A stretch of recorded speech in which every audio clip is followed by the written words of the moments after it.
Excuse me, Mr. DJ. Hey, check this out. We got a great show coming your way.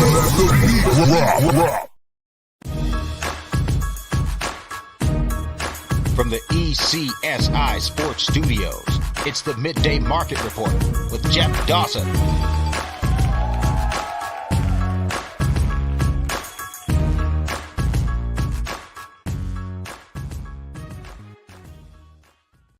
Hey sports fans, are you ready for an exhilarating gaming experience? Introducing VIPclub.lv, your ultimate online sportsbook and casino. VIPclub.lv offers a vast selection of sports, from football and basketball to tennis and baseball. Bet on your favorite teams and enjoy the thrill of the game. But that's not all. Our state-of-the-art online casino offers a dazzling array of games, including slots, blackjack, roulette, and live dealer tables. Win big with their fantastic promotions, rewards, and exclusive offers. Join VIPclub.lv today and get a generous 200% match welcome bonus to start your winning streak. And make sure to use code ECSI at sign-up. Bet it, win it, and cash it at VIPclub.lv. Visit VIPclub.lv now and play responsibly. VIPclub.lv, your sportsbook and casino extravaganza. Must be 21 or older to play. Please gamble responsibly. Visit gambleware.org for help. Good afternoon, sports fans from all around the globe. I am your host, Jeff Dawson, East Coast Sports Investors, and this is your midday market report for Friday, July 21st, 2023. Shout out to VIPclub.lv, our new sponsor, the best customer service in the land. Always use ECSI at the checkout. Tell them JD sent you, and they'll take good care of you. Shout out to the guys behind the desk, Ben Cohen, Joseph Shea, Cade Horton, doing all the producing, cutting, and all that good stuff. Today, good friend and colleague. I've known this man for 45 years. NFBC, NFFC Hall of Famer. When it comes to fantasy, he does all the work behind the scenes, chained to the desk, as he likes to say, doing all the projections. And amidst the halfway point in fantasy baseball, now it's time for fantasy football, where a lot of people got hundreds of drafts already in.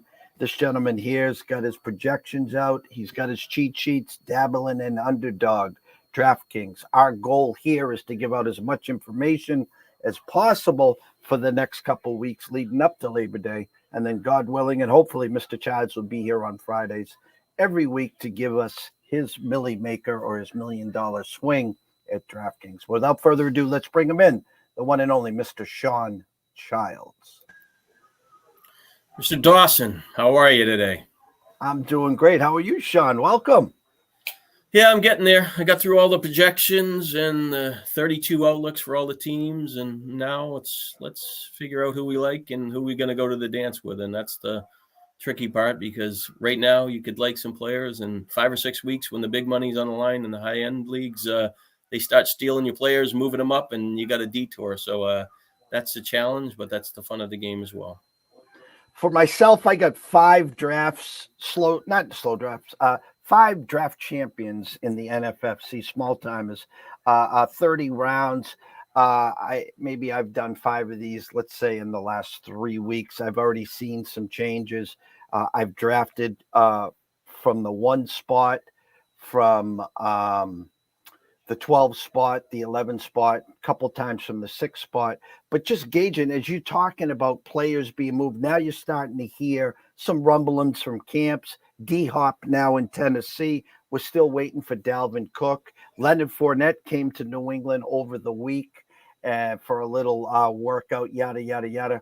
What are you hearing and seeing, whether it's social media, whether it's where you're working right now, versus what your eyes and all your work has shown you? I guess, you're getting these little bit of clips of some wide receivers. Haven't got really too much out of the running back position right now. I mean, the only thing I think out of the running back, maybe of, the Jets running back is, maybe you put them on they put these players on the pup list right now, and they get people kind of panic and they start, pass them on drafts. But I don't think the situation has changed for some players. And you kind of, you got to, when you're doing like the research for something, sometimes you got to read between the lines. Is the guy going to be hurt longer or less? And if you can be ahead of the curve in some of the situations, you're going to have an advantage. So I think, seeing some clips from receivers gaining momentum, the Elijah Moore looking decent, Jerry Jeudy, the Seattle Smith, the Jigba guys looking pretty attractive.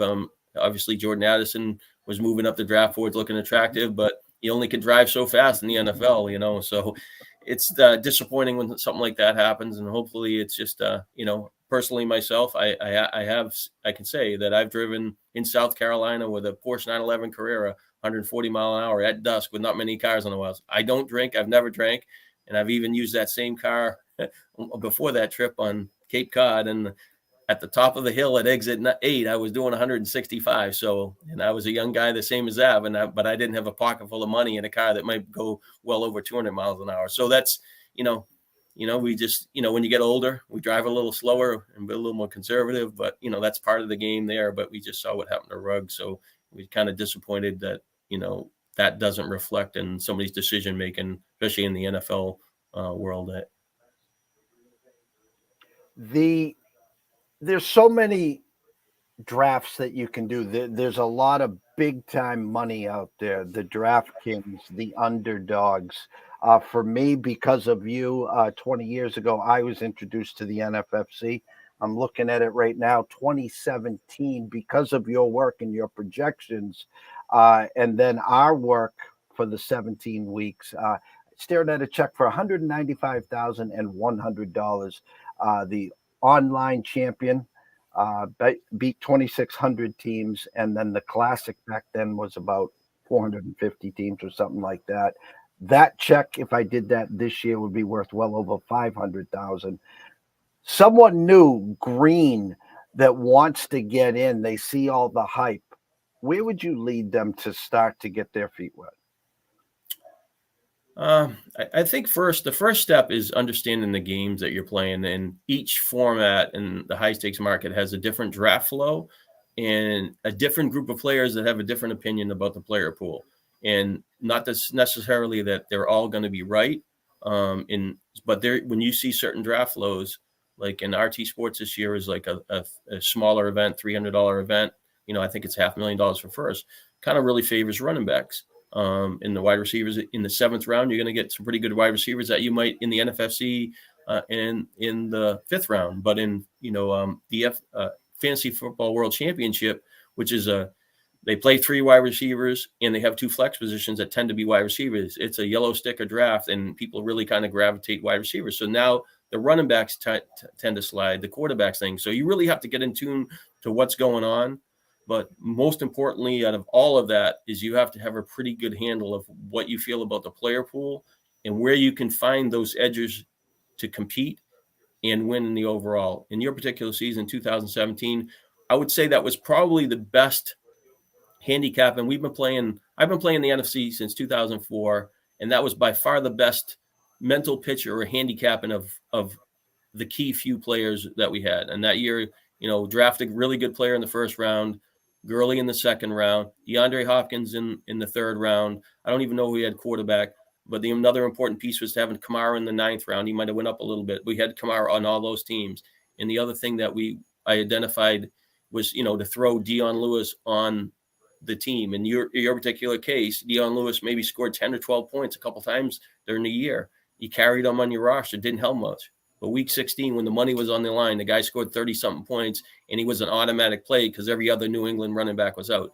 You had him on your roster. You had him on both your rosters.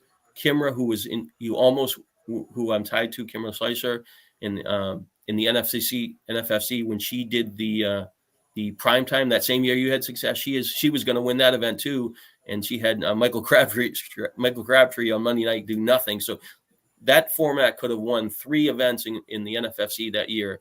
And in addition, I drafted the team in the FFPC, which is 1.5 points for tight ends, is a little different format. I had the same outline, and I finished 3rd. I drafted the team that finished 3rd overall, and that one was $250,000 first. But it was drafted after the game, and Dion Lewis didn't do much in that game, and I kind of tried to discount him a little bit and didn't get him. And if I have him in week 16, I probably would have won that overall. I finished like 15 points out of first, and Lewis scored 32 or 33 that week. And I think I went to Martavius Bryant. But that year, the stars aligned. The quarterbacks at the end of the year, you had Bortles. I had Roethlisberger on a decent amount of the team. He was like the second highest quarterback. So the star quarterbacks, as great as they are, when you get to the championship weeks, they can be matched by some of the other quarterbacks. So, that's the name of the game. Can you have that year? And that might not happen, for 20 years. Like I had, that I had the daily game pop last November 6th, probably my best fantasy day ever, but I've been chasing the daily game for 10, 11 years, so it's just, your time will come, you just got to push your chips in, like playing poker almost. So a couple places I can go here. I'm going to stay with the quarterbacks here. You talked about it for so long in the NFFC. We would always sit and wait on the quarterback, and it's a league where they give you 6 points per passing touchdown and also rushing touchdown, where most of the other leagues will give you 4 points on a passing, 6 for rushing. We saw the separators last year. We saw the Jalen Hurts. We saw the Josh Allens, Patrick Mahomes, and Joe Burrow, which in the NFC this year we've never seen. These quarterbacks, those 4 going in the first and second rounds. I am starting to see a little slight either Burrow or Allen now making it to the third. And I think even last night, one of them, I think it was Burrow, might have slipped to the fourth. If you're not an early quarterback guy, but going into this year, once you get into the NFFC and some of your other big time drafts, do you have to respect those guys and say, hey, it is time to maybe grab a quarterback early? I think the emergence of the running quarterback has changed things a lot. And I think the point that probably people don't even think about last year, because I was pulling data for one of the, I think it was the wide receiver, top 5 sleeper wide receivers. And I came across last year 15 quarterbacks threw 20 touchdown passes or less last year. And it was such a eye opener. It's like, man, the back end of the quarterback pool was so bad.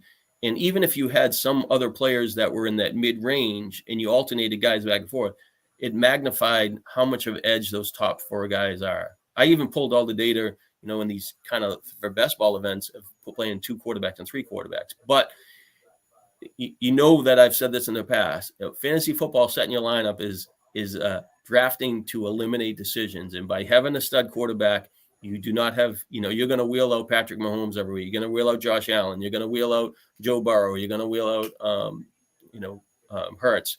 So it's just that kind of format. But some of those other quarterbacks behind them this year are pretty talented, and they can push back up. So I think it depends on the format and the drop-offs at the running back and wide receiver position. Because I think that in the 3rd round to the 5th or 6th round, the wide receiver pool, you're like, I like this guy, but he's kind of close for like 10 or 12 other receivers. Even Tampa wide receiver is pretty good with Tom Brady, but we don't know who's going to play quarterback. Godwin and Evans, I mean, they're going to probably pull back when you're like, the excitement's not there, but they still could be good. Lockett's getting drafted behind a rookie quarterback, and Lockett's been pretty a top 16 receiver 3 straight years, and now he's fallen way back. So it tends to be where you can see the drop off is other positions. So each draft flow is different. The player pool is going to change, and probably the most important thing is people don't always repeat what they did the year before. And if it was that easy, we just go follow the script from last year, and we know how that goes.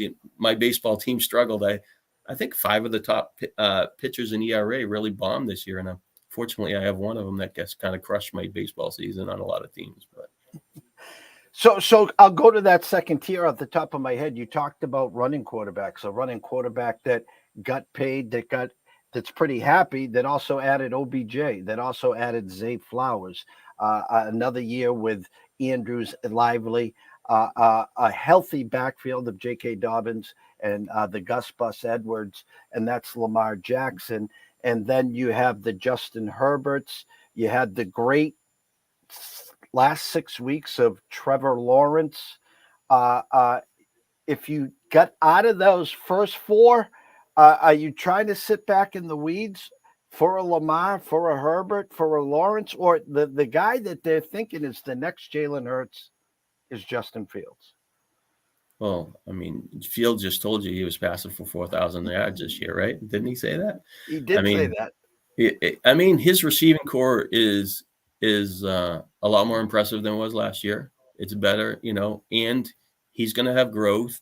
He's had success at Ohio State. We know he can run the ball with the best of them, make big plays. He might not make as many big plays as he did last year running the ball. He'll make plays, but, those monster runs of 50, 60 yards are pretty insane. But he was the quarterback that helped me win $250,000 last year on the daily. But it's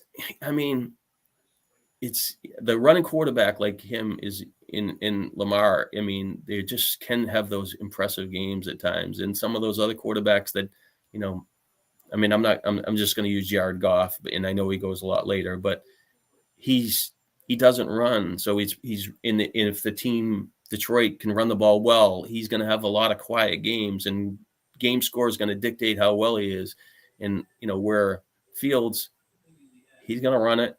He's going to have a decent floor, and he's going to get some touchdown passes. Lamar Jackson had threw a ton of touchdown passes the first couple of years.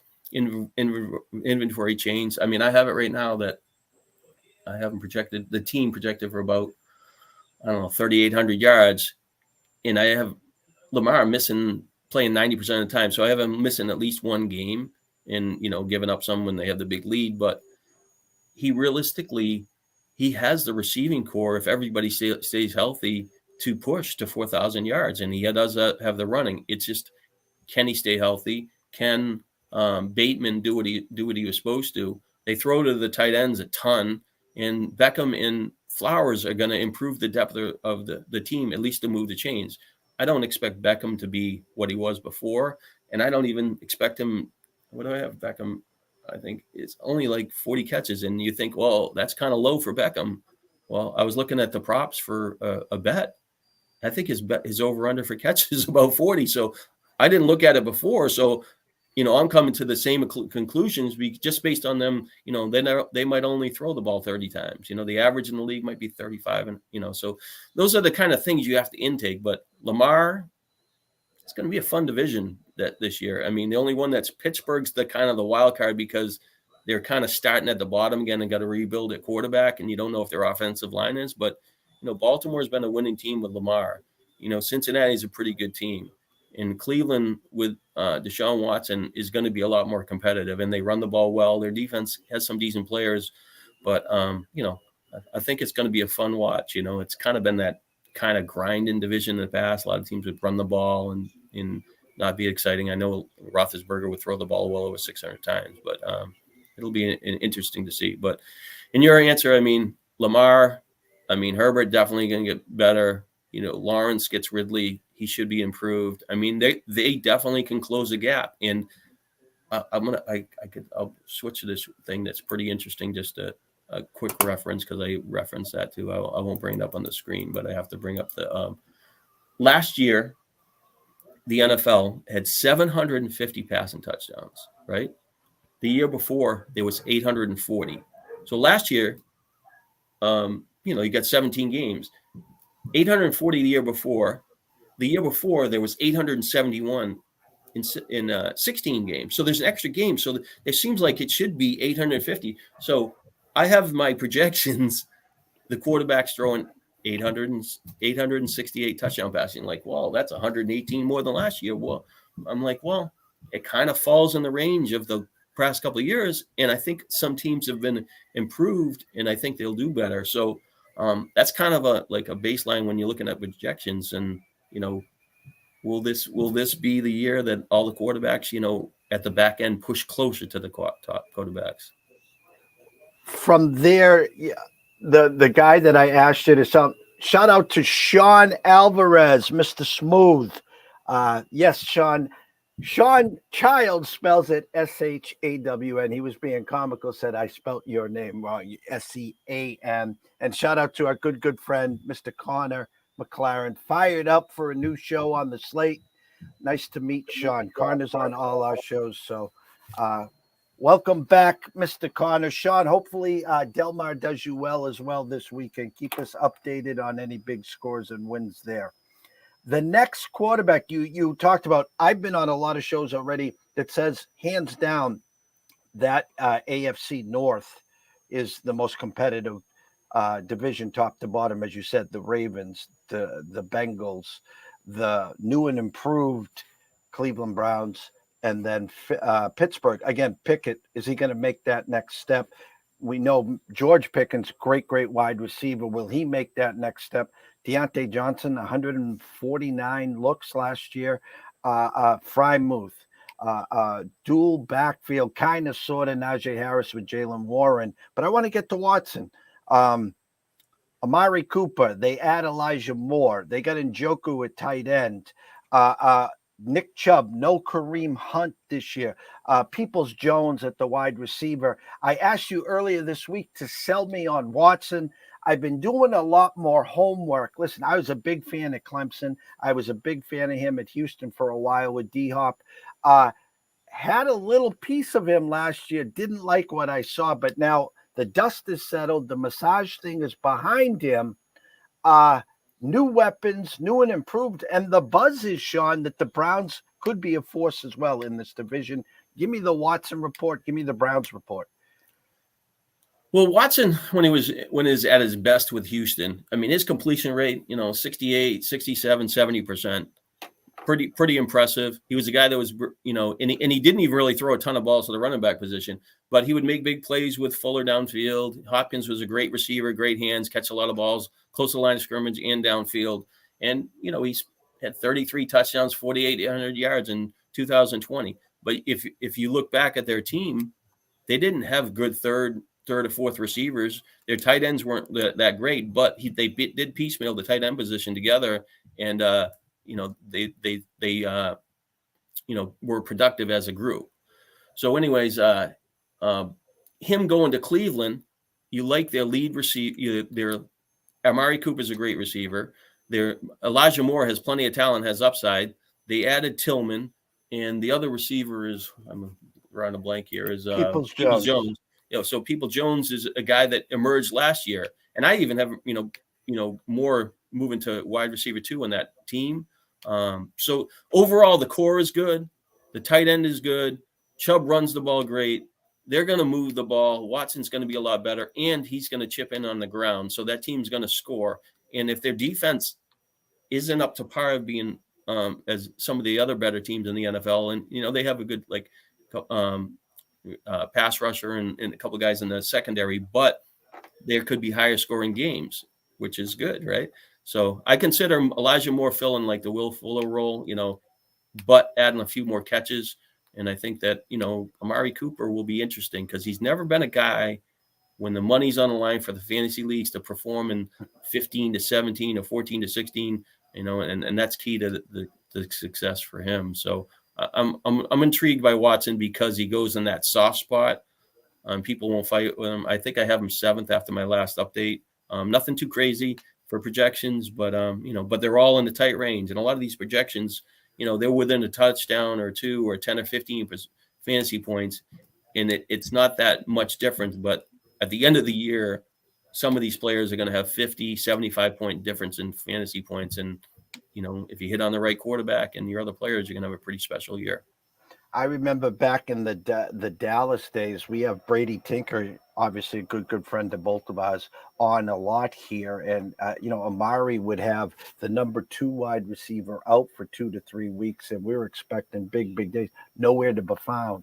And I'm like, Brady, what the hell is up with him? He's the guy in the locker room playing chess, sitting there playing chess with one of the linemen while everyone else has got their headphones on doing whatever they want. So he is an odd duck, I'd like to say. And the more I dig in here with the Elijah Moore, and Jones is one of those guys that you would always pick up on the scrap heap on the waiver wire. And, he'd have 1 or 2 big games. Njoku is one of those tight ends that if you miss out on, Kelce, and then the next tier, is a good fallback in that Ingram and Joko lane for the tight ends. So I think Cleveland, if they open up against Cincinnati, Cincinnati was a 3-point favorite to 2.5-point favorites. I think Burrow's never won in Cleveland. It's kind of his kryptonite. So maybe out of the gate, that's that 31-30 to start the year, Shawn. Yeah, there you go. Yeah, man. So it's going to be interesting, watching those matchups and how they play out this year in that division. I got your spreadsheet. I got your updates. Before we change gears here, Kirk Cousins stuck out like a sore thumb. I think your first update had him as the number 6 overall quarterback. You're not going to get any running from Kirk Cousins, but you got the best wide receiver in the game there, Justin Jefferson. Thielen has moved on to Carolina, if I remember correctly. They draft Jordan Addison. I'm going to start calling him Lambo for Lamborghini. Good tight end. No Dalvin Cook, Madison. They still have KJ Osborne there, but you had him ranked 6th overall. Thoughts on Mr. Cousins and why? The team threw the ball a ton last year, really didn't make as many big plays as they should. And even Jefferson, he didn't score as many touchdowns as you would hope for, how great of a year he had. The Osborne emerging, they added Hawkinson. The Addison factor, I mean, if he can slip in there and play to the potential that we expect, I mean, he should be an upgrade over Thielen, who was pretty good, but Thielen, kind of faded, he would get over and catch the balls, but they were a lot closer to the line of scrimmage, didn't have as much impact last year. I just think they're going to throw it a lot. And I think I had them as the top 3 or 4 team in the league passing attempts. And that kind of bolsters what Cousins can do. He'll chip in maybe with a touchdown or 2 on the ground, nothing impactful there, but he has the weapons to have success. But that team is going to throw the ball a lot, and I think that's the driving force between why he is so high. And even I think 2 years ago he ended up having 35. He had 35 touchdowns, so I'm not like way above where he was last year. Let's see. I'm sorry, I'll just go to this quick. So last year he was end up 29, 33. In 35 the previous year. And I have to think that, the overall weapons are better now because Thielen was more, when he got 35 touchdowns, Thielen was more impactful in touchdowns, but their tight ends weren't as good. The Hawkinson, the Addison, Osborne's been better. And obviously, Jefferson's more advanced in his career and he's, the top wide receiver drafted. So, it's a pretty good hookup there. So, pretty good cheat guy.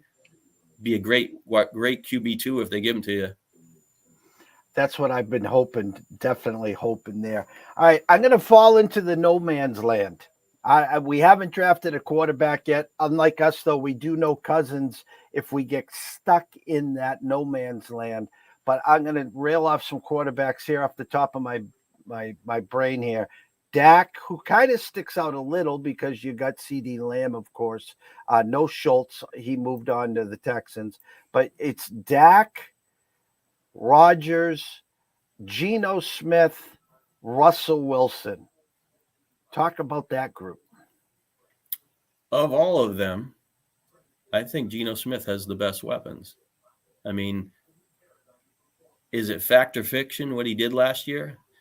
They basically, got rid of Wilson, and the guy that replaced him played like Wilson. Did. Right? He did. The only thing that he didn't really do was that Metcalf didn't get as many touchdowns, but, Lockett played well. Metcalf played well, top 15, 16 receivers. Geno ran enough. I think he had 360-something yards, but he only had one rushing touchdown. They added a dynamic third receiver. They do have enough depth at tight end. They have, Fant's never, done what expected, but the backup tight ends between all of them, they're going to contribute, and they improve the pass catching options in the backfield in the draft. So I think Geno, out of all of them, I wasn't a Geno guy last year, and I was skeptical, but this year, he's a pretty good cheat guy, and I would expect that team to have a lot of high scoring games, and their defense gave up a lot of points last year, which helps them score. So out of them, the Dak thing is downgrade at tight end. Brandon Cooks, Michael Gallup didn't really do it last year coming off an injury. I mean, they have a great lead receiver. Pollard will catch some. it doesn't have as much excitement as it did a couple of years ago. And I'm not, convinced he's going to throw the ball as much, and he doesn't run as much as it. So I think even though he gets like 10th, was he 10th or 11th or something like that?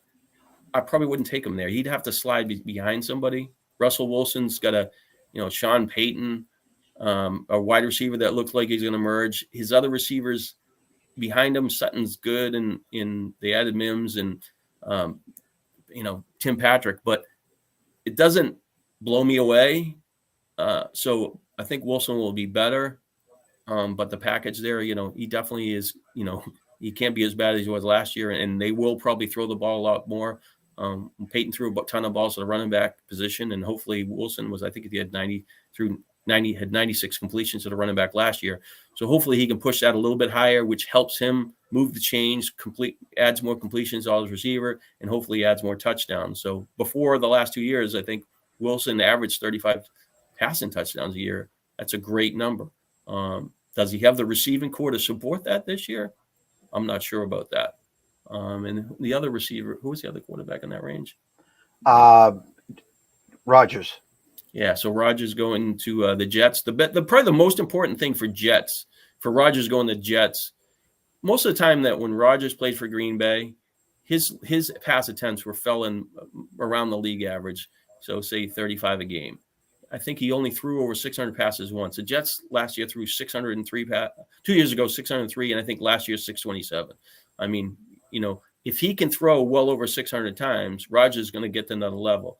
I think for him to push further up the food chain, he needs somebody else to emerge. And everybody loves Garrett Wilson. Can a player like Corey Davis, who was a first-round draft pick, that's kind of missed some time and had some flashes here, can Rodgers make that player better? Breece Hall will catch some balls. Tight end's kind of okay. And the other receivers on the Jets, I know they dumped Mims, but Lazard, I can't see him being better than when he's in Green Bay. I mean, he played with Rodgers in Green Bay, and he got to that thing. He's improved a little bit and will score some touchdowns. Cobb's pretty much is what he is at the end of his career. And Hardman played with, Kansas City, and he's an okay receiver and can chip in and probably help Rodgers because he makes some bigger plays. But he's not – I don't imagine him emerging to be their wide receiver too. So in that offense, I actually think Corey Davis is the biggest wild card, which most people will fade, and he'll be a freebie on draft. But if that guy can get to where he really is a legit wide receiver too, and on an NFL team, he will help Rodgers push further up the food chain. But Rodgers is, he's got a good resume. He's the slickest quarterback in the NFL for me. He throws a great ball. There's a lot to like about him, and he makes the players around him better. Shout out to Mr. Shady Beach Bum beating the steam on this week's UFC card. Me and Shady talking about potentially bringing him on sooner than later to be our UFC beat the steam, beat the rush. Talking some parlays here. Muradov and Muniz parlay. Alvarez at -150, now 200. Zayam -105, now 155. And Grant at 105, now 124.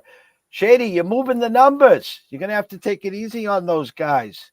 They're going to start, doing what all those online accounts do, and they're going to start cutting your bankroll in half because they're going to limit you to $19.99 per play. But thank you for coming on and watching as well.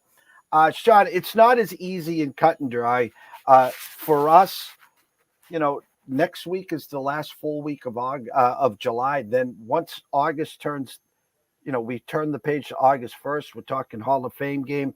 You yourself, myself, got to really kick it up a notch and get ready and get into form here because the big events in the NFFC, the prime time, the online championships, you play a lot of high stakes games with Kimra, $5,000 entry fees. Looking at the calendar now, reading through the tea leaves and stuff, what exactly are you doing for the next, say, 10 days before August 1st to get you ready for August? Does the light go on in August and say, shit, we got 5 weeks to go till Labor Day? I think I'm pretty in tune with the player pool from doing all the research. It's just, you write all this comment. I mean, I might have 140,000 words of comment of information out there. So I got to backtrack, and I'm doing the sleepers and the breakouts and trying to reflect back on, the players I need to know in certain offenses that could be impactful, and then try to, the Hyatt guy from the Giants to compare him with Dell and the Mingo guy, and just try to get a mental picture of, where those players' opportunities are and who's going to help the most at the beginning of the year, who's going to help at the end of the year, and who you like better.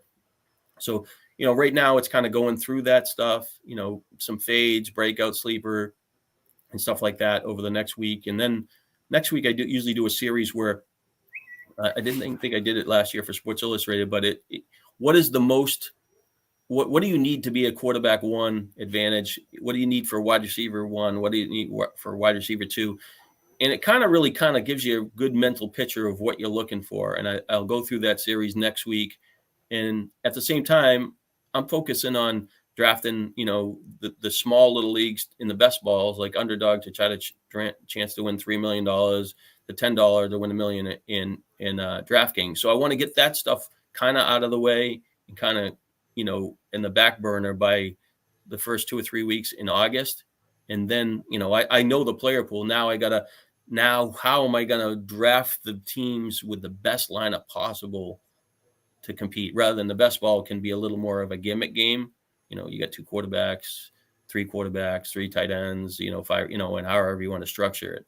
So that's the main thing that I'm doing now. And then probably, right when I switch to the season long drafts, I actually switch mentally to doing the, week 1 projections. I try to get that out 2 weeks early and stuff like that for the daily game work and stuff.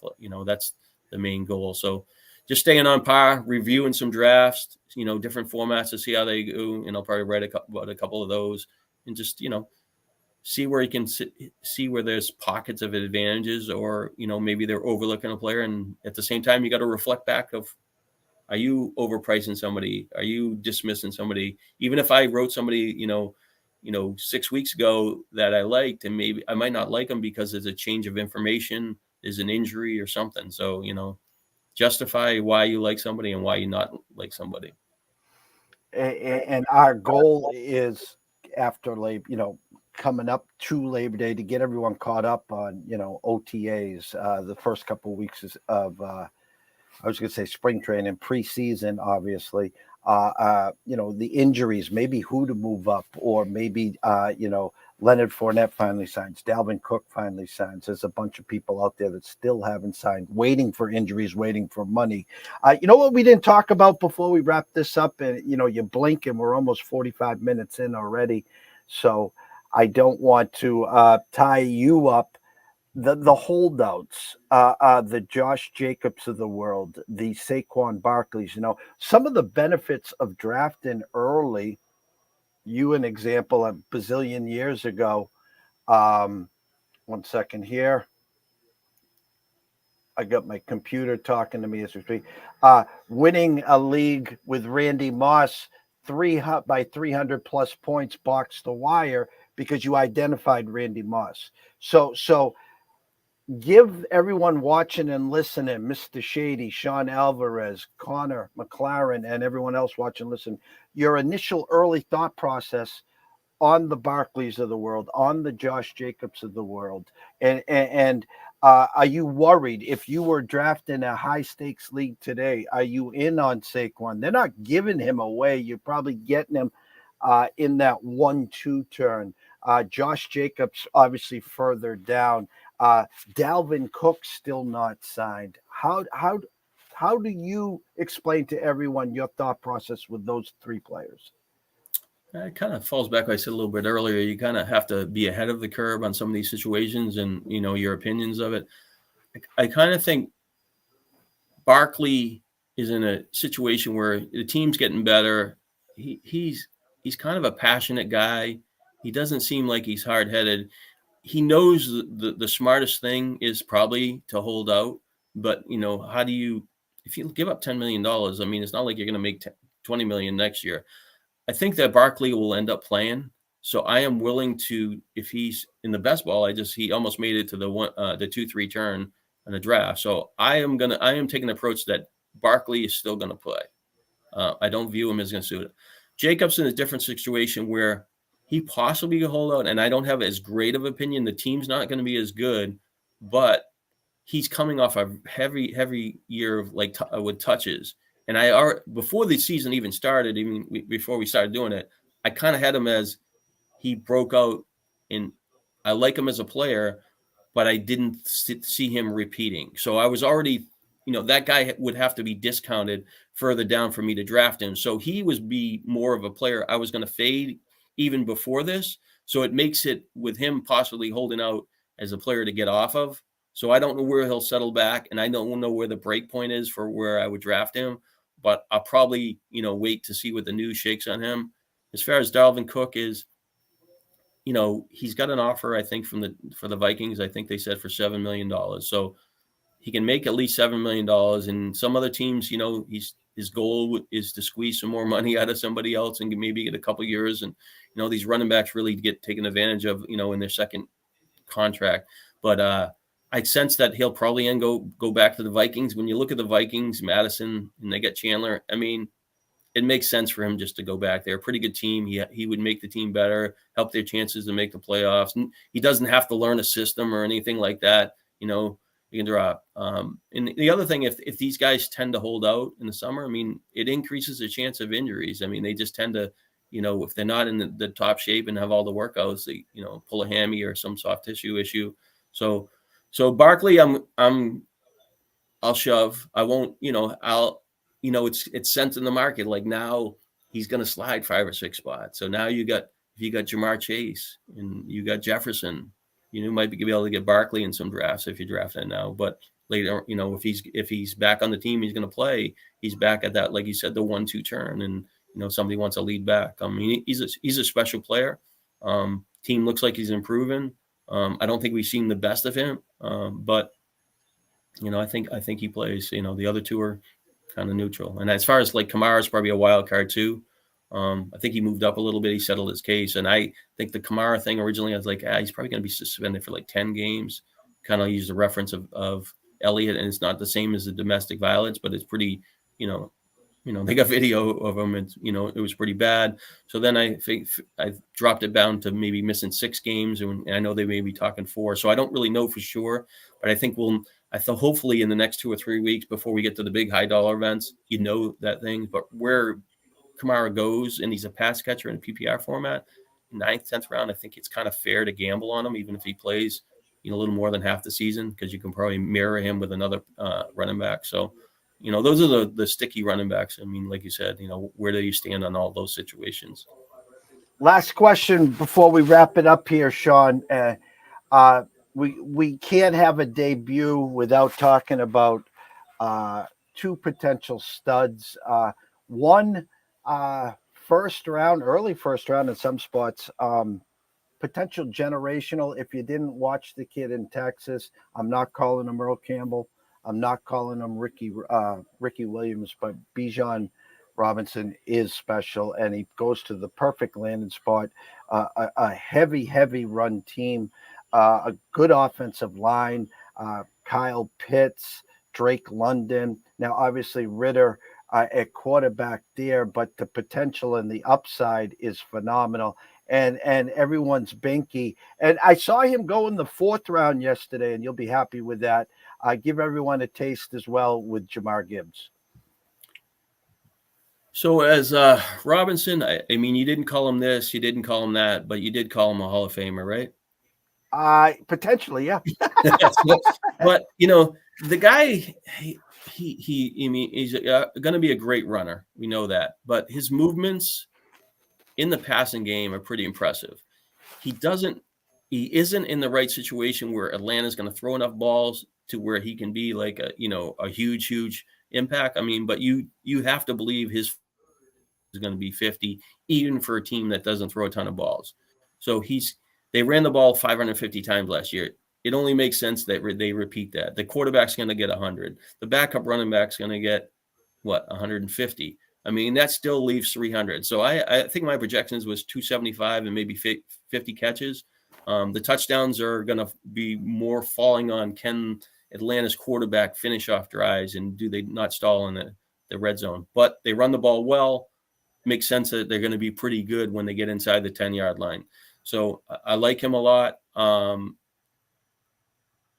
Taylor, when you're matching them up, you're looking at the running backs, you're matching up Taylor. He's got the same similar situation if the rookie quarterback thing. Rookie quarterback's got this rookie, the Colts quarterback's going to steal rushing touchdowns.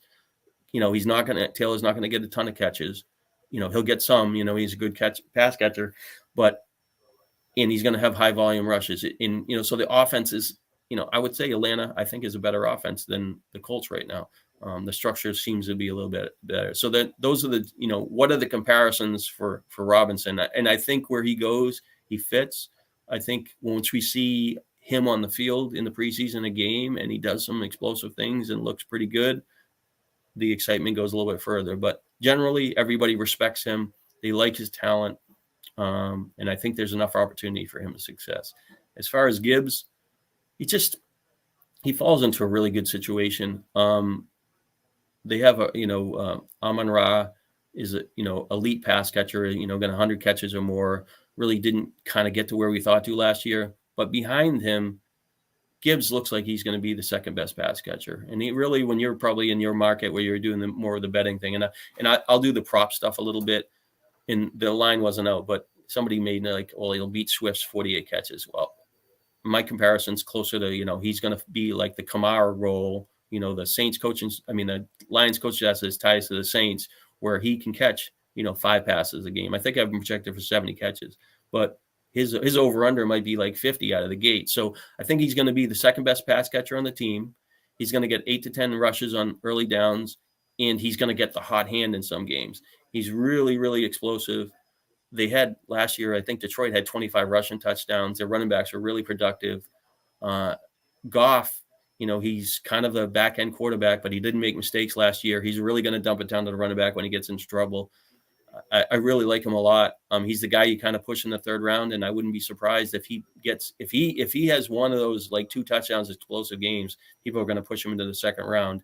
And that's the but it's just what they're doing in that situation is you have a chase and then you take him at a running back and then you push in the third receiver back, which you might view as a closer option. So really, really, really excited about him as well.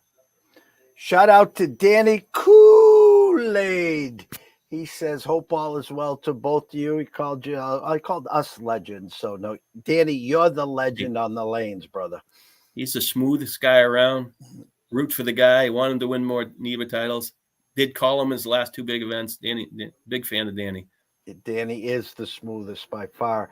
Lastly, you talked about Gibbs, in the NFFC with the third round reversal, seeing a lot of yellow, Gibbs as your first back off if you're picking 25, 26, 27 and did go yellow. And my question to you, and I was able to do it in a draft this week where I did get Gibbs in the third, and then in the 7th, I did get Montgomery. I was the egg on my face. Yes, I'm apologizing for the 1,000th time, Scott Kelly. Drafted Swift last year, and then was told in the 9th round, was told in the 10th round, just grab Jameson, just grab Jamal Williams, please get the backup. And instead, I was pigheaded, and I grabbed Jameson Williams, who was out for 8 weeks, and he'll be out for 6 more this year. My question to you, and I know your answer in advance, but I've asked it to you before. You talked about handcuffs. I saw your article. You don't have to get David Montgomery, obviously, as a handcuff if you're going to use Jamar Gibbs. Jamal Williams had 17 touchdowns last year, and every one of them I got stung and stung and stung some more. My question to you, A, do you have a problem with drafting both? B, if you do have both, can you wheel them out? Because, again, they're talking about Gibbs being in the slot without Jameson for the first 8 weeks, or 6 weeks, excuse me. Or are you comfortable with David Montgomery? Need him, don't need him? Thoughts in that full backfield there? He really kind of stands out when you're looking at the drafts and you're kind of not going running back. You get 2 running backs over the first 5 or 6 rounds, and depending on the format, he might go in the NFFC. Is he going in the 7th round or something like that? Yeah, he's been. I think one time I might have pushed him by accident because I was stuck in the 6th round, but he's right around that 7th round. So when you get to the situation, he kind of stands out because he's probably a better player than Jamal Williams. He's not going to score 17 touchdowns, I don't believe, but he will catch, a few more passes for sure than Williams. And he's, will get 1,000 yards. Just like last year, I think the Lions running backs ran the ball 446 times for 2,100 yards. Their backs were 685 yards, and they had a combined 29 touchdowns. So people they don't think they understand, they look at the Lions and they're a bad team, but their offensive line's getting better.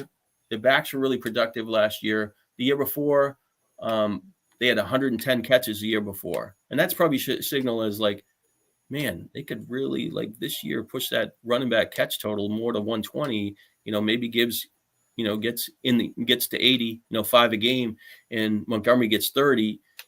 If they can play better defensively, they want to run the ball. They made big plays last year. Montgomery, they always had that. I think some of the Dave Hubbard and stuff like that, his juke rate or whatever. But you see flashes out of Montgomery with the Bears, but a lot of times when he makes some plays, they get called back because of penalties, right? Now he's going to play with Detroit, and he's going to have a chance to get in space. It'll be interesting to see if he can stay healthy for the whole year and be productive, because you definitely think he's going to get over 1,000 yards. He's going to probably lead the team in rushing touchdowns. Gibbs is going to get some and change of pass. I mean, even if they scored 20 last year, the running back, this year, 20 this year, they scored 17 in 2020. But, if they scored 20, that would still be pretty good. Maybe 6 or 7 for Gibbs, and he gets 10, and the other guys get some. It's a pretty good floor, and he will help in the thing. So he just kind of stands out. I think you can get away with both of them, especially with the old high stakes market and, the early Wyckoff days, get one good running back, 3 stud receivers, cheat the second running back position, add your depth, and then get a running back. He just would be the running back he would kind of gravitate, because you think that he at least has a resume to support where he's going, where you're like Dylan, or, we had Dylan a lot last year, down during the quarterback. You just don't feel as good about it, so, but where you think Detroit's offense is improving, he's in what they did last year in that situation. So I do like where he goes.